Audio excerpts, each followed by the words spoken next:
అష్టమ అధ్యాయము అక్షర పరబ్రహ్మయోగము శ్లోకం 27. నైతే శృతి పార్థజానన్ యోగి ముహ్యతి కశ్చన తస్మాత్ సర్వేషు కాలేషు యోగయుక్తో భవార్జున.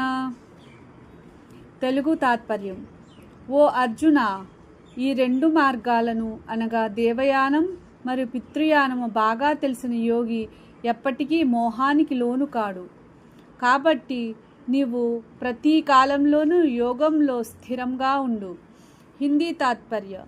हे अर्जुन, इन दोनों मार्गों अर्थात देवयान और पितृयान को जानने वाला योगी भ्रमित नहीं होता, इसलिए हर समय योग में स्थित रहो. इंग्लिश तात्पर्य. वो arjuna, a yogi who understands knowing these two paths means a path of light and the path of darkness. A yogi is never confused.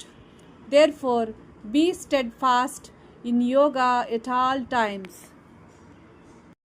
అష్టమ అధ్యాయము అక్షర పరబ్రహ్మయోగము శ్లోకం 28.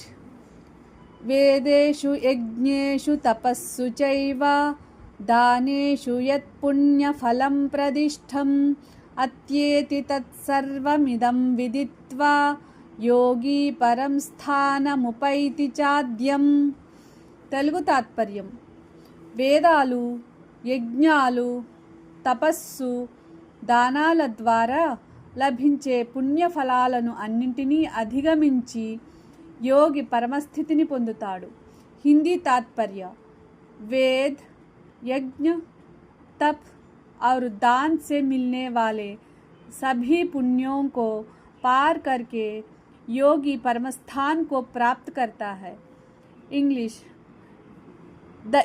The yogi transcends all merits from Vedas, sacrifices, austerities and charity and attains the supreme eternal state.